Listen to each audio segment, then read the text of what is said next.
Hi everybody, welcome to a new week. I'm back outside in the warmth of hopefully what's gonna be the lead into summer now with no snow. Today's lesson is an extension of the lesson from last week. Remember, we were doing speed of waves, and this is a lesson that we're specifically going to do a few questions that deal with the speed of sound waves. And the reason I had you watch that video before you clicked on this link, hopefully you did, but the reason I had you watch the video is because it showed several shock waves where you could actually see that the speed of sound was traveling not slow, but certainly not as fast as something like light. So when you see something happen, sometimes the sound of what you're looking at happening takes a while to catch up, such as fireworks, for example. When you're watching fireworks, you often see fireworks end and you can hear them for quite a long time after they end. That's because the speed of sound is quite a bit slower than most other waves. So let's go right into the formula here for the speed of sound. And just as a reminder, before you write in this box, you can write these down again. V equals d over t. You can still use that because sound is a wave and waves travel at constant speed. You can still use the speed formula for a wave. Speed equals frequency times wavelength. So those are still valid, and you've got those choices if you have enough information to use them. But there is a very specific formula that only deals with sound waves. It only deals with sound waves in air, not in water or any other mediums. So, and actually this isn't really a formula, it's more of a corrective statement. So speed equals, and I'm going to put a little s here in the bottom corner just to remind you that it's only for speed of sound, and the value is 332 plus 0.6 capital T. And the capital T is temperature. Temperature. And like anything in this course, it has to be in standard metric units. Whoops, sorry, off the page there. It has to be in standard metric units, so we're not going to be using any American units here. Degrees Celsius.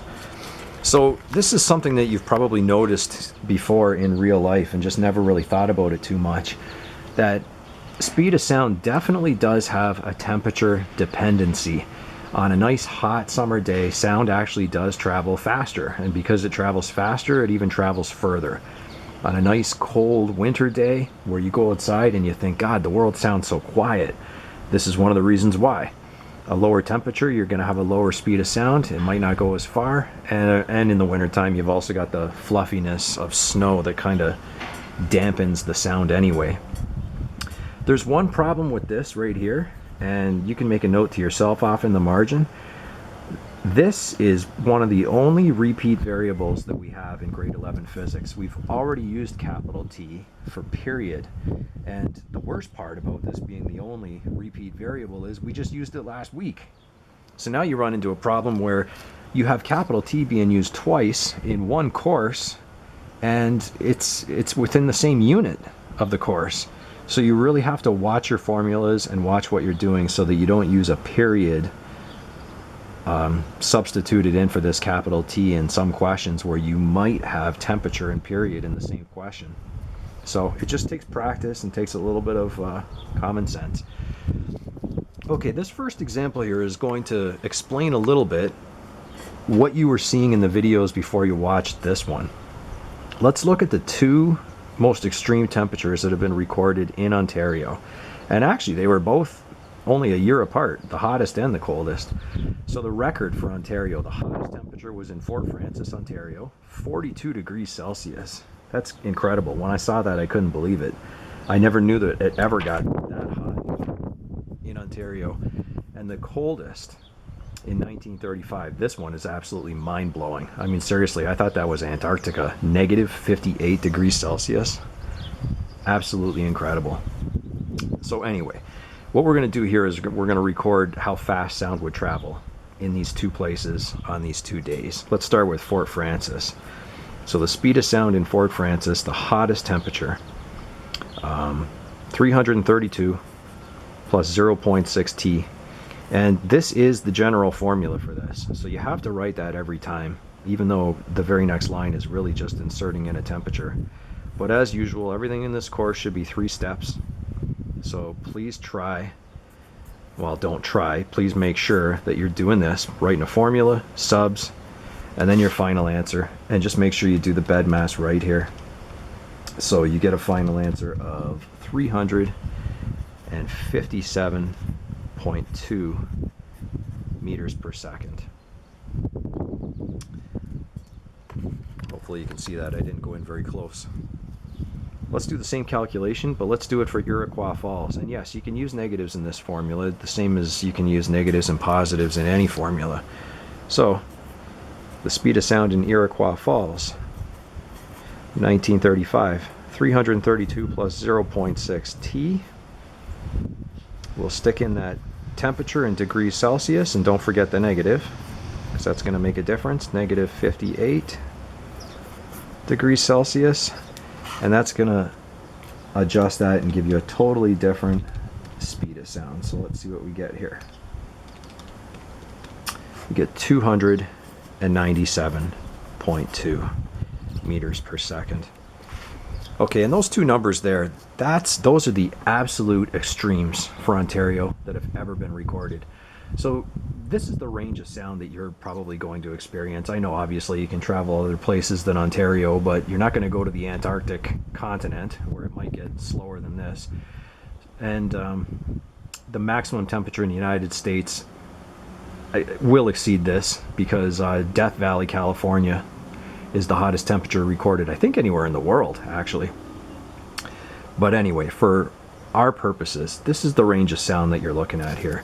So generally you find that sound, the speed is usually from 300 meters per second up to 350 meters per second, especially with questions in our textbook. When you're just looking at regular temperatures, that's the kind of range you're looking at. And you can memorize that you're going to get a speed of sound in the low 300s like this, and therefore you can use it to make sure your answers make common sense when you do get final answers. If you get a speed of sound outside that range, chances are you did something wrong in the calculation.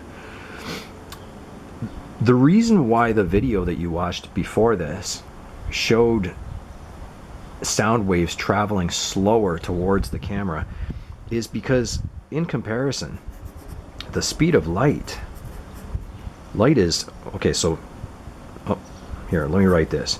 Speed of sound, speed of light. The speed of light compared to speed of sound, 300 to 350 meters per second. The speed of light is 300, I don't want to use a comma because commas aren't used in the metric system, but I'm going to do it anyway. 300,000 kilometers per second. It's so much greater than the speed of sound. Like, number one, these are in meters per second. I wrote that in kilometers per second. If I wanted to expand it out, it would look like this. It's 300 million meters per second compared to 300 and 350 meters per second. I don't know what the circumference of Earth is offhand, but I'm assuming you could make it around the entire planet in less than a second if you were a light wave. And sound is poking along at 300 to 350 meters a second. So it takes sound a long time to catch up. Let's do some examples and see how this is going to work out in formulas in this course. Oh, I guess that was one example. I'm sorry. Yes, okay, example one. Let's do example two. Oh, the birds are singing. It's very nice out here, actually. Very nice and warm. Okay, example two. This example is just going to combine a little bit of what we did last week with this now. So here you've got a tuning fork again. Somebody's ringing it. It's sending out waves with a frequency of 720 hertz. And it's sending waves through air of temperature 22 degrees Celsius, and it wants you to calculate the wavelength. Well, there's only one formula that has wavelength in it. Remember, wavelength is this symbol here. Lambda. Lambda? I forget what you call it, but yeah, I think it's lambda. That's the wavelength symbol. There's only one formula in this entire course where you're even going to see that symbol, and that's in the constant speed formula for a wave. So you really have no choice here. You have to rearrange this formula. There's nothing else you can do. I'll bring the f over. It's multiplication on the right. Bring it over, it'll go underneath and become division. So here's what we need to do. We need to take the speed and divide by frequency, and we're going to be done this question. Frequency is given in the problem, 720 hertz. Speed is not given in the problem. But you have to get used to, make a note of this. Anytime they give you temperature, they're basically giving you the speed of sound. And there isn't a single question in this entire course where temperature is given and you don't figure out what the speed of sound is from it. So as soon as you see a temperature, even if you don't even know how to start a question, if temperature is given, calculate the speed of sound right away, because you're going to end up needing it anyway. So 22 degrees Celsius, here's how I should have started this question. I should have said the speed of sound is 332 plus 0.6 t. That means 332 plus 0.6 times a correction due to temperature of 22 degrees Celsius. I'll quickly punch that into a calculator. 22 times 0.6, add on 332. So the speed of sound on this particular day, in this particular question, is 345.2 meters per second. And I'm just going to take that calculated value and use it right here in the only formula that we can use to get the answer to this question, the rearranged speed formula. So 345.2 meters per second divided by 720 hertz is going to give you the wavelength in this question. And at this point, because you're calculating a wavelength, when you get 0.48 meters, you're probably not going to be able to make sense of this answer, because you don't have enough experience yet with wave calculations to know what is a good wavelength answer and what isn't. But that's it. The work is very, very easy, and there's only 3 questions today. They're only going to take you about 15 minutes, maybe not even. Don't treat these questions as just figuring out the answer. Treat them as 3 more examples. Like write some good answers for these 3 questions. Spread your work out. Please don't cram your answers onto this page. Use a line sheet of paper. Call them example 4, example 5, example 6, and see if you can get these answers that are listed on the page here. There's going to be, let's see, the first question is, I don't want to say a no-brainer, but you're going to rearrange the formula a different way. The second question is pretty much straightforward. That should have actually been question 1. It's even easier. And the third question is, you can also take this formula here, the temperature modification formula for speed of sound, and you may run into a question where you have to rearrange and solve for temperature instead. That's what question 3 is. And that's why I say to make it almost like an example. They want you to calculate the temperature instead. So figure out what the speed is in question 3 and use it to solve for the temperature. Rearrange and see if you can get 13.3 degrees Celsius. I think you're going to find this work very easy, like almost all the work in the waves unit. So again, I know this is kind of dragging on you doing this online learning, but you're in one of the easiest units of the course, and it's not going to get any more difficult for the entire month of May and into June.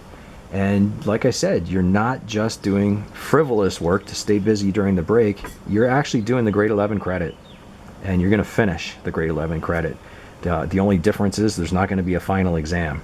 We'll have some kind of final culminating activity instead. But rest assured, this isn't wasted time. You are doing the course, and you're going to finish this course. I'm not saying the same thing about all your courses in high school right now, but you're going to finish this course with a full grade 11 credit, and you'll be able to go into grade 12 no problem.